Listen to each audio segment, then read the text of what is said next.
بہت سے نیک مسلمانوں کو میں نے دیکھا ہے جمعے کے بعد سے عصر تک بیٹھے رہتے ہیں مسجد کے اندر اللہ کی یاد. تو یہ نہیں ہے کہ حکم ہے وہ حکم کی خلاف ورزی کر رہے, نہیں. ہاں جا سکتے ہو, اگر جاؤ, تمہارا کاروبار ہے, تمہاری دکان ہے, کوئی تمہارا دفتر ہے, اس میں جانا ہے جاؤ. وانتشروا فی الارض وابتغوا من فضل اللہ, اللہ کا فضل تلاش کرو. اب یہاں یہ بہت اہم مقام ہے کہ مراد ہے رزق, لیکن رزق کو اللہ کا فضل قرار دیا جا رہا ہے. اس کو سمجھ لیجئے, یہ اسلام کا جو معاشی فلسفہ ہے, اس کے جو فلسفیانہ اصول ہیں, ان میں سے ایک اصول یہ ہے کہ چاہے محنت تم نے کی ہے, کھیت میں ہل تم نے چلایا ہے, بیج تم نے ڈالا ہے, اس کو سینچا تم نے ہے, پھر فصل جو ہے اس کی حفاظت تم نے کی ہے, پھر فصل کاٹی ہے, پھر تم دانے گھر لائے ہو, پھر ان کو پیسا ہے, پھر ان کی روٹی پکائی ہے, یہ سب کچھ تم نے کیا, لیکن اسے اللہ کا فضل سمجھو, اپنا کسب نہ سمجھو. کسب جو ہے وہ نیکی اور بدی کے لیے ہے. انسان نیکی کما رہا ہے, یہ اس کی کمائی ہے, بدی کما رہا ہے, یہ اس کی کمائی ہے. جہاں تک رزق کا تعلق ہے, یہ اللہ کا فضل ہے. اور فضل اسے کہتے ہیں جو بلا استحقاق دیا جائے, جس کا تقاضا نہ کیا جا سکے. جس کی مثال سادہ سی میں دیا کرتا ہوں کہ آپ نے کسی مزدور کو رکھا ہے, 8 گھنٹے اس نے کام کرنا ہے, آپ نے فرض کیجئے 100 روپے مقرر کیے ہیں اس کی مزدوری.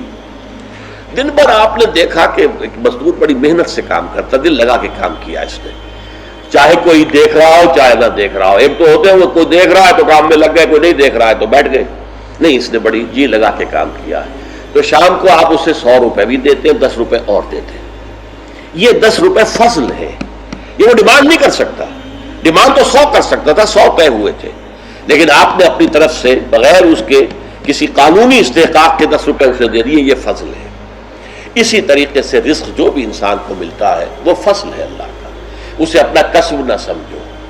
جب تم سمجھو گے یہ اللہ کا فضل ہے تو پھر دیکھو گے اللہ اس کو کس طور سے خرچ کرنا چاہتا ہے, کروانا چاہتا ہے مجھ سے, کس کس کے حقوق اللہ نے اس میں رکھے. تو فَابْتَغُوا مِن فَضْلِ اللَّهِ وَاذْكُرُوا اللَّهَ كَثِيرًا, لیکن اس میں بھی اللہ کو کثرت کے ساتھ یاد کرو. یہ نہ ہو کہ مسجد میں تو اللہ کا ذکر ہوا, باہر نکل گیا تو بھول گئے, نہیں.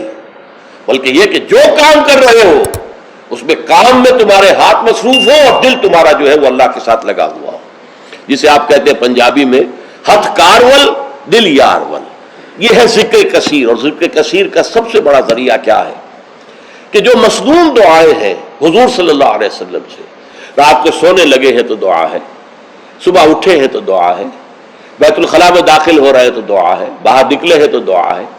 ظاہر بات ہے کوئی ایکسٹرا ٹائم تو آپ کا نہیں لگ رہا, وہ کام کر رہے ہیں آپ, لیکن ہر کام پہ کرتے. شیشہ دیکھا ہے, آئینہ دعا ہے, کپڑے بدلے ہیں دعا ہے, گھر سے نکلے ہیں مسجد کے لیے دعا ہے, مسجد میں داخل ہوئے تو دعا ہے, مسجد کے اندر تو ذکر ہے ہی ہے سارا, باہر نکلے ہیں تو دعا ہے, بازار میں داخل ہو رہے ہیں تو دعا ہے, بازار سے واپس آ رہے ہیں تو دعا, ہر کام کے لیے دعا ہے.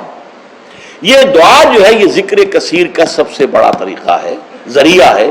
اور اس کے اندر دوہری ہے بات کہ ایک تو آپ کا اللہ سے تعلق قائم ہو گیا کہ آپ نے دعا اللہ سے کی ہے, ایک آپ کا تعلق حضور کے ساتھ قائم ہو گیا کہ آپ نے الفاظ وہ استعمال کیے جو حضور کے الفاظ ہیں.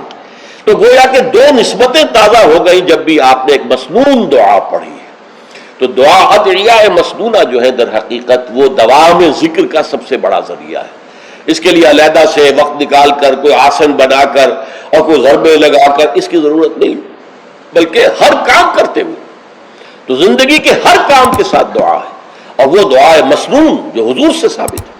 لہذا 2 نسبتیں جو ہیں جس کو آپ کہتے ہیں ایک تیر میں 2 شکار, اللہ سے دعا ہو گئی, اللہ سے تعلق قائم ہو گیا, اور الفاظ آپ نے وہ استعمال کیے جو محمد الرسول اللہ سے منقول ہے صلی اللہ علیہ وسلم, آپ کا تعلق حضور کے ساتھ قائم ہو گیا.